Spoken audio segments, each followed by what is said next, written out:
The Utah Jazz pull off one of their most surprising wins of the season, closing on a 22-4 run against the Toronto Raptors and winning after trailing by 14 in the fourth. We're talking about it on POSTCAST.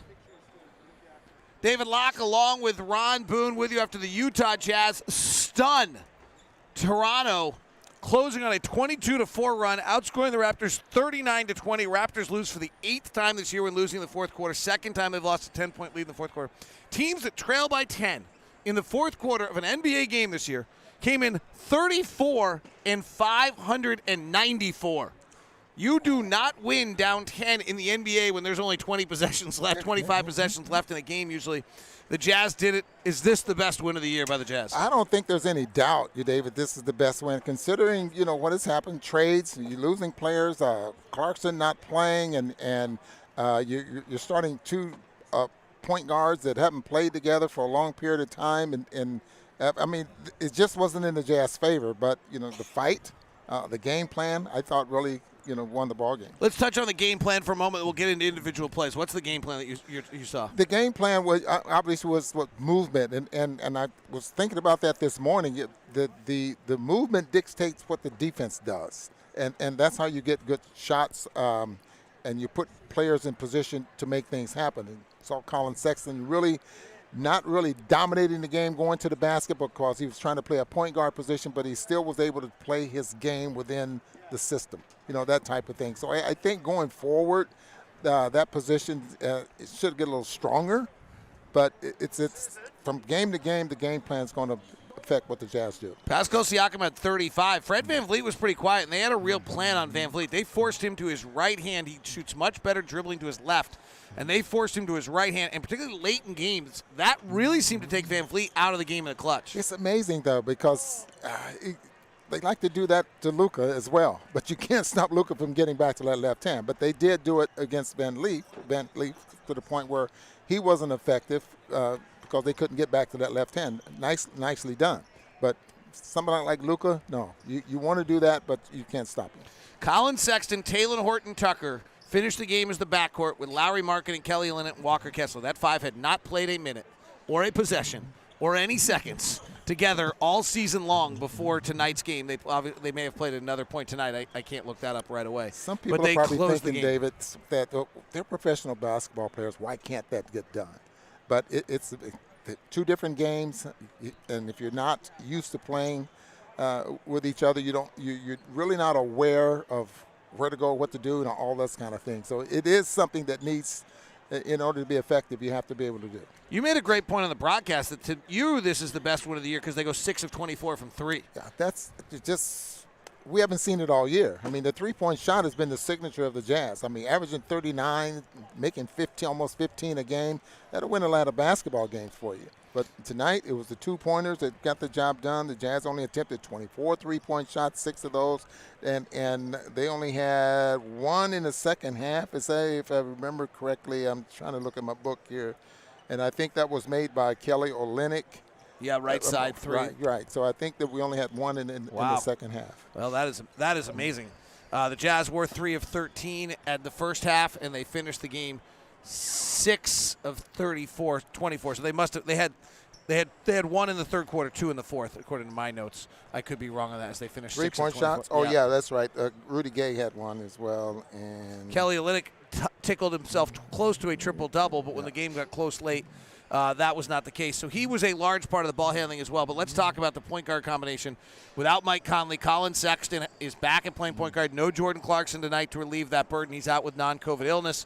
And Talen Horton Tucker. What did you see out of these two guys? Well, what you see is guys trying to play that position and still play their game. Now, as far as assists is concerned, Sexton ended up with 6 assists and 8 there for Tucker. You have 14 assists between the point guard position, guys that are trying to make an adjustment to play that position. So it's going to be something that the Jazz are going to have to go through from game to game, and it will change from game to game because of maybe some point guards that are much taller than Collin Sexton, and they'll have problems getting shots off, whatever. But it's still a position that's in progress. Raptors really go cold in the fourth quarter shooting, and this goes back to a pregame note we had. The Raptors are the 27th ranked half-court team in the league and the fourth best team in the league in transition. Matt Law on our chat wants to know, like, well, what did the Jazz do? What adjustment did they make about the fast break? They put the ball in the basket. Yeah. The Jazz missed 4 shots for the entire fourth quarter, did not miss a shot for the final 6:25.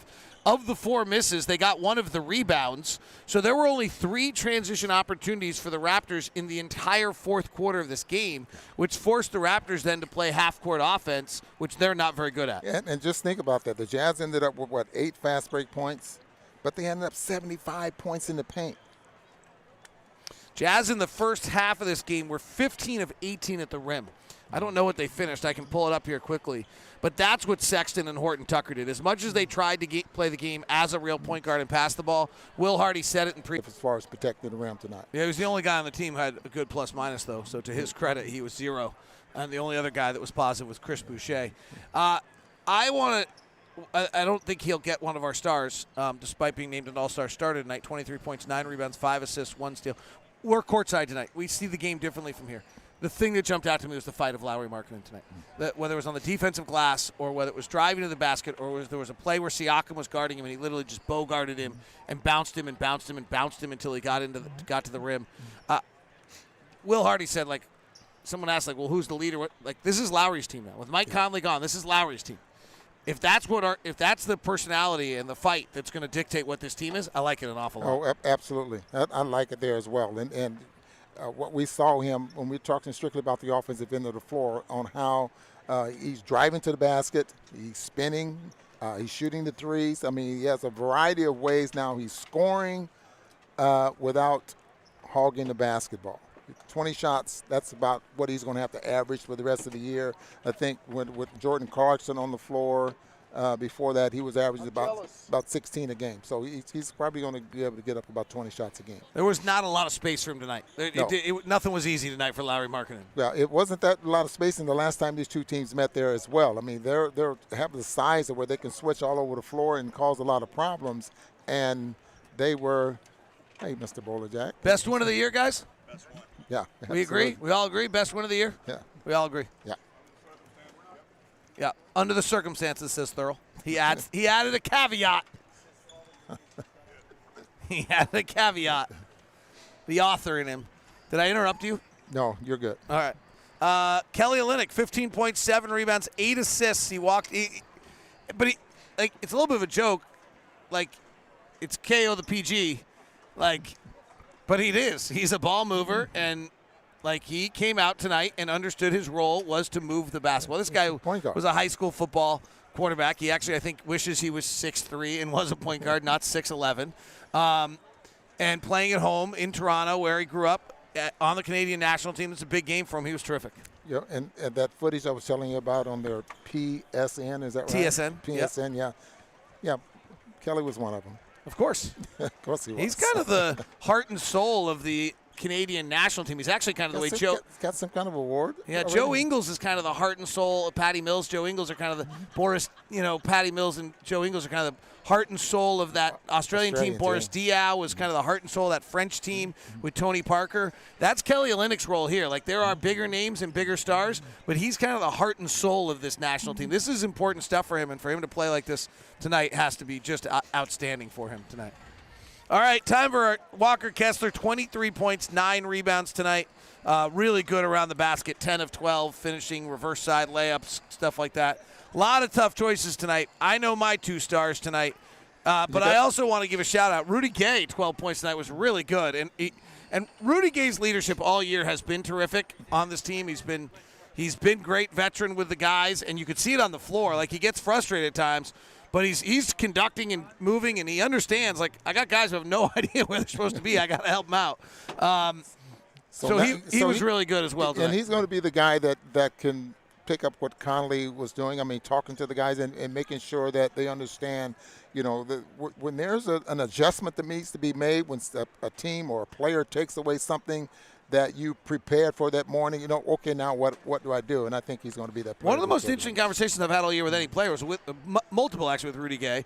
But one of them about basketball was how he wants to lead and things like that. He's like, but I got to play well. Yeah. He's like, I don't have a voice unless I'm playing well. I got to play well to have a voice. So it was nice to have him. I thought his minutes would go up to about 20. He played 16 minutes a game. He's probably going to be in that range for the rest of the year, and hopefully he plays well at that JC spot. eats about 30 minutes a night when he comes back, so we'll see how that plays out. All right, who are your 2 stars tonight? Well, I just like, as much as Markkanen, Kessler was able to get it done, I'm going to have to go with the point guard. So am I. All right, we're together. Collin Sexton, Talen Horton Tucker are our stars tonight. Jazz win it in really closing on a 22-4 run. They go 13-17 for the field in the fourth quarter. They make their final 11 shots. Super impressive win by the Utah Jazz here over Toronto. 122-116. Have a great one.